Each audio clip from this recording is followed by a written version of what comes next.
السلام علیکم فرینڈز، میں عثمان آپ سب کا کتاب محل میں دل کی گہرائیوں سے خوش آمدید کرتا ہوں۔ آج میں جنات کا غلام قسط نمبر 33 کے ساتھ آپ سب کی خدمت میں حاضر ہوں۔ مکھن سائی نے بابا جی کو قابو کرنے کے لیے کیا حرکت کی تھی؟ مجھے اشتیاق ہوا تو میں نے یہ بات پوچھ لی۔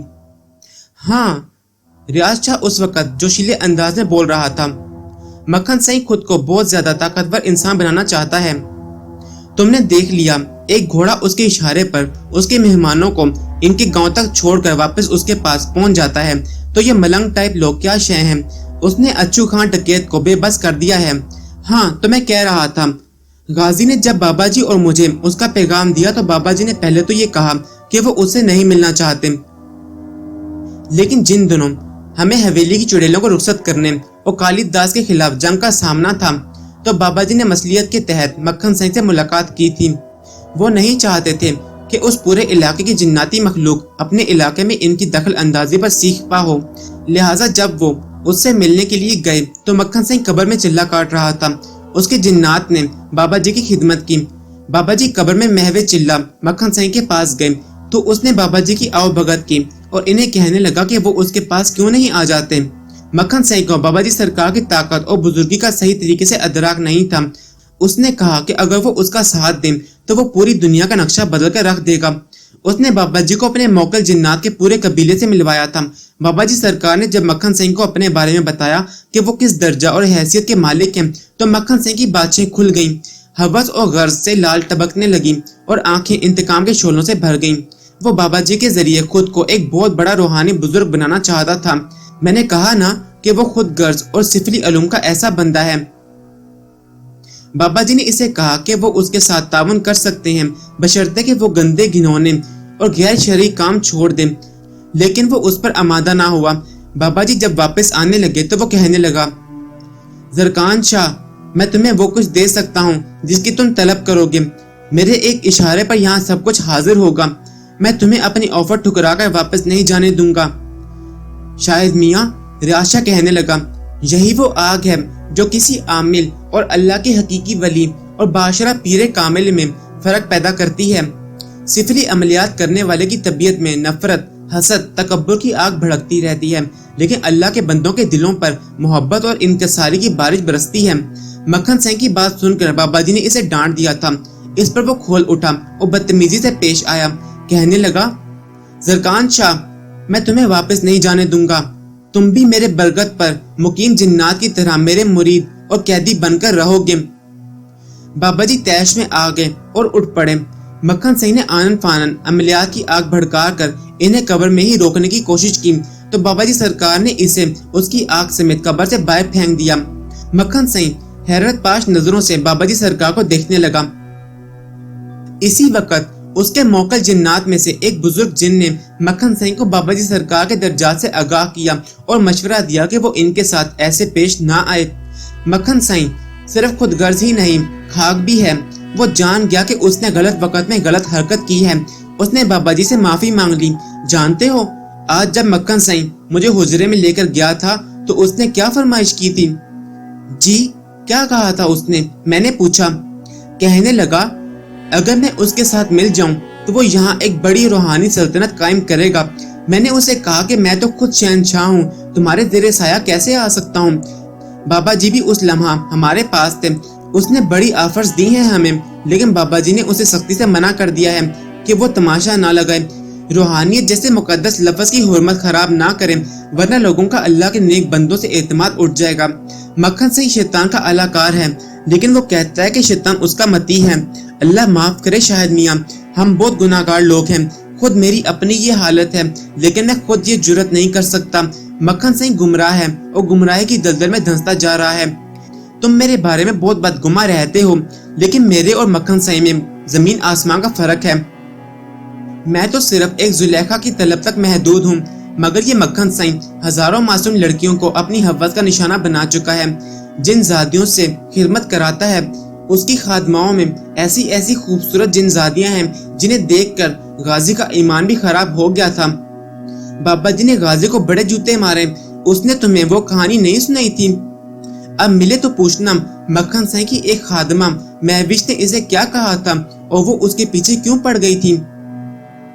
ये कहकर रियाशा हंसने लगा। इस वक्त हम पटरी से उतरकर मलकवाल की तरफ जा रहे थे। रियाशा ने घोड़े की रस्सियां खींचकर उसे सही सिमत में डाल दिया था। नहर की पटरी से उतरकर हम हरे भरे खेतों के दरमियान से गुजर रहे थे। रियाशा और मैं इन हमाक से बातें करते करते मलकवाल पहुंच गए। घोड़े का रुख वापस पटरी की तरफ मोड़ दिया। गांव के कुछ लोग हमें देख रहे थे। घोड़े को कोचवान के बगैर टांगा लेकर जाते देखकर वो हैरान हो गए, लेकिन हमने उनकी हैरानी दूर नहीं की। हवेली पहुंचकर हमने खाना खाया और आराम करने के लिए अपने अपने कमरों में चले गए। मेरे ज़हन पर गुज़श्ता रात और आज की फिल्म चलने लगी। मुझे अब अपने अगले पर्चे की फिक्र हो रही थी। मैंने डेट शीट देखी तो सर पकड़कर रह गया। कल मेरा पर्चा था। मैंने किताबों पर नजर भी नहीं डाली थी। मैंने परेशान होने की बजाय खुद को हौसला दिया और कुछ देर आराम करने के बाद जब जागा तो ज़हन खासा फ्रेश हो चुका था। मैंने किताब खोली और पढ़ने लगा। अभी कुछ देर ही गुजरी थी कि एक मानूसी महक मेरे चारों तरफ फैलने लगी। किताब का वरक वरक उस महक से भीग गया और उसमें एक सोगवार से चेहरे का अक्स नुमाया होने लगा। खुशबू के पैरहन में वो चेहरा मेरे सामने आ गया। उसके हाथों में दूध का गिलास था।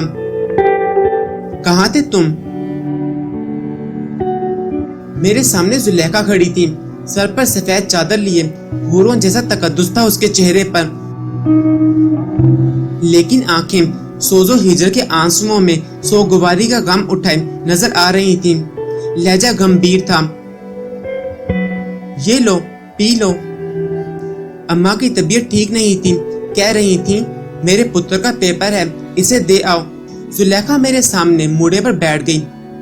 कहाँ थे तुम? जुलेखा ने तकल्लुफ पाश लहजे में कहा। आपसे तुम का रिश्ता अस्तवार करके वो कह रही थी, अगर यूं खिदमात बनकर आवारागर्दी करते रहोगे तो इम्तिहान में पास कैसे होगे? मैंने पास होकर क्या कर लेना है? उसकी आंखों में झांकते हुए मैं कहीं खो गया और हजार एहतियात के बावजूद मेरे मुंह से निकल गया, मैं तो जिस इम्तिहान में डाल दिया गया हूँ उसका नतीजा मेरे हक में कभी नहीं निकलेगा। मैंने बहुत कुछ खो दिया है जुलेखा। खुशियां मेरी दस्तरस से बहुत दूर हो चुकी हैं। मेरा हलक आंसुओं से तर हो गया। आंखें तो कब से खुशक हो गई थीं। मैंने आंसुओं को आंखों से बहने की इजाजत नहीं दी। जुलेखा ने नजरें नीची कर ली और बेबसी से उंगलियां मरोड़ने लगी। फिर उठ पड़ी। आंखों से दो आंसू टपक पड़े। बैठो ना। छुपाने के बावजूद मैं अपने गुलूगी लहजे को नॉर्मल ना रख सका। उसने चादर के पल्लू से आंखें साफ की और ठहरे ठहरे अंदाज में सांसें भर कर पलटी। चलती हूँ मैं, उसने कहा। सिर्फ तुम ही नहीं, मैं भी इम्तिहान में मुब्तला हूँ। एक ऐसे इम्तिहान में जिसका कोई नतीजा नहीं निकलेगा। हमें अब अपने अपने वादों का पास रखना है। हमारे इख्तियार में कुछ नहीं रहा। हमारी सांसों पर किसी और का इख्तियार है। ये कहकर वो जल्दी से बाहर निकल गई और मैं किताबों के वर्कों में अपना चेहरा छुपा छुपा कर हिचकियां भर भर कर रोने लगा। मैं रोता रहा, बहुत रोया कि एक गद्दाज निहायत मेहरबान और खलीक हाथ मेरे कंधे पर महसूस हुआ। मैंने पलटकर देखा। आंसुओं की धुंध के पार टाली वाली सरकार का चेहरा धुंधला धुंधला नजर आ रहा था। नहीं मेरे बच्चे, ऐसा बिल्कुल नहीं करना। ये इश्क की आग तुझे भड़का रही है। अगरचा इश्क हकीकी इश्क मजाजी तक ले जाता है, मगर मेरे बच्चे तू वादा कर चुका है। तू सिर्फ एक इश्क की राह का मुसाफिर है। तू इम्तिहानों में सरखुरू होगा। तुझे आरज़ुए जुलेखा नसीब होगी, मगर इस तरह नहीं। मैं बेताबी से महरूम एक बच्चे की तरह बिलखता हुआ उठा और टाली वाली सरकार के सीने से लगकर अपने सीने में उठने वाले तूफान को मात देने की कोशिश की, मगर आंसुओं की धुंध के उस पार जाते ही टाली वाली सरकार का वजूद अनका हो गया। बाबा, सरकार। मैं चारों तरफ देखने लगा। कंधे पर उनके हाथों का मस, मेरी आंखों के सामने उनका शफीक चेहरा, समातों में उनके अल्फाज और कमरे में उनके वजूद की मखसूस महक का एहसास इस कदर कवी था कि मैं इन्हें गायब पाकर भी इन्हें अपने आसपास पा रहा था। मैं निसाब की किताब एक तरफ रखकर हिज्र व वसल की किताब को चुपके चुपके पढ़ रहा था। मेरी हिचकियां फिजा में फैल चुकी थीं और आंसू ओस बनकर मुझे ही भगो रहे थे। टाली वाली सरकार का एहसास भी मुझे इस भीगे हुए माहौल में शिद्दत से हो रहा था। वो होले होले नरमे नरमे मुझे समझाकर जा भी चुके थे, मगर मैं अभी तक कहीं खोया हुआ था। ये इश्क और वहम भी क्या चीज होते हैं। अगर दिल में बस जाए या अकल में फंस जाए तो इन्हें निकालना मुश्किल हो जाता है। अगरचा मुझे वाज़ह तौर पर यह समझाया जा चुका था कि मुझे जुलेखा का ख्याल छोड़ देना होगा और इसे भूलकर मुझे जुबान बंद करके अपने माहौल में जीना है, लेकिन ये मेरे लिए बहुत मुश्किल हो रहा था। मैं बेबस परिंदे की तरह कमरे में चक्कर काटने लगा। बहुत चाहा, बड़ी कोशिश की कि जुलेखा का चेहरा, उसका ख्याल और उसकी बातें मेरे ज़हन से निकल जाएं, लेकिन कोई चारा नहीं था। बिल आखिर मैं कमरे से बाहर निकलकर बागीचे में चला गया। मैं अपनी सोचों को ज़हन के कबाड़ों से बाहर फेंकने से तो रहा, एक ही रास्ता था, खुद को दूसरे माहौल में मसरूफ करके मैं जुलेखा की यादों से फरार हासिल कर सकता था। लेकिन ये भी दिल को समझाने के लिए तफल तसल्ली ही थी। बागीचे में खड़ा था कि नजरें बेइख्तियार जुलेखा के कमरे की तरफ उठ गईं। वो उस वक्त टेरेस में खड़ी थी और खलाओं में कुछ तलाश कर रही थी। मैं नजरें चुराकर एक पौधे के पीछे चला गया। चंद सानिये बाद मेरा दिल मचलने लगा और मैं पौधे के पत्ते हटाकर शाखों की ओर से जुलेखा को देखने लगा कि मान किसने धीरे से मेरे कंधे पर दस्तक दी। कौन? मैं हड़बड़ाकर पलटा तो मलिक साहब खड़े थे। पुत्र, यहाँ क्या कर रहे हो? वो बागीचे का जायजा लेते हुए पूछने लगे। बस वो चाचा जी, मैं बौखलाकर बोला। वो ना, मेरा दिल घबरा रहा था इसलिए यहाँ चला आया। वो क्या है ना, मुझे पौधों से बड़ा प्यार है। दिल घबराता है तो इनके पास आ जाता हूँ, बड़ा सुकून मिलता है। मगर पुत्र, अभी तो इधर हबस है, इस वक्त पौधों के नीचे नहीं बैठना चाहिए। मैं क्या कहता, मेरे अंदर तो इससे भी ज्यादा हबस है। मेरे बोलने से पहले ही वो बोले, पुत्र, कुछ दिनों के लिए मैं इस्लामाबाद जा रहा हूँ। उधर मैं बरी इमाम भी जाऊंगा। तुम कभी गए हो बरी इमाम? हाँ, गया हूँ, कई साल पहले गया था, मैंने कहा। वो मुंह मेरे करीब लाकर सरगोशी के अंदाज में बोले, उधर इस्लामाबाद में मेरा एक पुराना दोस्त है। इसे रूहानियत और तसव्वुफ से इश्क है, वज़ाइफ करता रहता है, बड़ा नेक आदमी है। उसके मुर्शिद बरी इमाम की पहाड़ियों में रहते हैं। तुमने बरी इमाम की पहाड़ियों में उस गार को देखा है जहाँ बरी इमाम सरकार इबादत और रियाजत करते हैं? नहीं, मैंने उस बारे में कुछ नहीं सुना। क्या उस गार में कोई है? मैंने दिलचस्पी जाहिर करते हुए पूछा। सुना है, मैंने देखा नहीं। कहते हैं बड़ी छोटी और तंग सी गार है, इसमें एक इंसान कीड़ों की तरह रेंग कर अंदर दाखिल हो सकता है। लोग इस गार को देखने जाते हैं। मेरे दोस्त शेख अमजद के मुर्शिद इस गार में रियाजत करते रहे हैं। आप क्यों जा रहे हैं? मैंने पूछा। मैं क्यों जा रहा हूँ? वो आह भरकर बोले। उनके चेहरे पर दुखों की घटाएं छा गईं। जुलेखा के टेरेस की तरफ नजरें उठाकर कहने लगे, तुमने देखा है मेरी जुलेखा को? क्या हो गया है? देखो मेरे बच्चे, मैं तुम्हें अपने बहुत करीब समझता हूँ, इसलिए किसी से इस बात का जिक्र नहीं कर रहा, सिर्फ तुम्हें बता रहा हूँ। मैं शेख अमजद के मुर्शिद से मिलकर तुम्हारे उस रियाज शाह और बाबा जी के बारे में बहुत सी बातें करना चाहता हूँ। मुमकिन है वो हमारी कुछ मदद कर दें। लेकिन चाचा, मैं कुछ कहने ही लगा था कि वो बोले, नहीं पुत्र, तेरे सिवा मैं किसी और को इस मकसद में शरीक नहीं करना चाहता। नहीं, मैं तो ये कह रहा था, अगर रियाज शाह और बाबा जी को मालूम पड़ गया तो क्या होगा? मैंने खदशा जाहिर किया। मैं टाली वाली सरकार से वादा कर चुका था कि अब रियाज शाह के खिलाफ कुछ नहीं करेंगे, इसलिए तो जुलेखा वापस आ गई थी। उस वक्त मैंने बात को छुपाना मुनासिब नहीं समझा और मलिक साहब को टाली वाली सरकार से मुलाकात और इनसे किए हुए वादे के मुतालिक बता दिया। मेरी बात सुनकर वो खामोश हो गए। लेकिन पुत्र, वो कहते कहते रुक गए। चंद सानिये बाद बोले, तूने वादा किया है तो मैं उसकी लाज रखूंगा, लेकिन मैं अपने खानदान को तबाह बर्बाद होते नहीं देख सकता। रियाज शाह ने मेरे घर का तिनका तिनका अपना गुलाम बना लिया है। एक सिर्फ मैं हूँ और एक तू, बाकी सबकी अकलों पर तो पर्दा पड़ चुका है। मैं इन्हें क्या बताता कि मेरी अकल तो कब से मारी जा चुकी है। जिस दश्त की स्याही को मैं निकला था, इसमें तो दूर दूर तक किसी सही सिमत का अंदाजा नहीं लगाया जा सकता। इंसान मजनू की तरह भागता फिरता रहता है और मंजिलों का कोई सुराग नहीं मिलता। उस राह में अकल महवे हैरत रहती है, उसके करने का कोई काम नहीं होता। अकल तो एक ज़ईफ ज़्यादा बूढ़े की जिस्म जैसी होती है जो कांपती और हांफती रहती है, क्योंकि वो जो कुछ देखता है एक अनहोनी गैर हकीकी बात सामने आती है। अकल से मावरा वो इसरार के पर्दों में लिपटी उस मखलूक और इंसान की वस्तुओं को परखने और मापने से आजिज आ जाती है। उस राह में अकल दो कौड़ी की नहीं रहती। ठीक है, मैं आपको नहीं रोकूंगा, मेरे पेपर खत्म होने वाले हैं, मैं अब घर वापस चला जाऊंगा। जब तक मैं वापस न आ जाऊं तू कहीं नहीं जाएगा, मलिक साहब ने कहा। दिन ढल रहा था। मैं और मलिक साहब खासी देर तक बागीचे में ही बातें करते रहे। जुलेखा टेरेस से हट चुकी थी। शाम होने को थी जब मैं कमरे में वापस आया और मुर्दा हाथों से किताब उठाकर पढ़ने लगा। मगरिब की अजान हुई तो मैंने किताब छोड़ी, नमाज पढ़ी और दोबारा पढ़ने में मसरूफ हो गया। आधा घंटा भी ना गुजरा होगा, नौकर ने आकर बताया कि एक बूढ़ी औरत और मर्द अपनी बेटी के साथ शाह साहब के पास आए हैं और मुझे बुला रहे हैं। मैं समझ गया बिल्किस आई होगी। मैं जल्दी से शाह साहब के कमरे में पहुंचा। वो मेरा ही इंतजार कर रहे थे।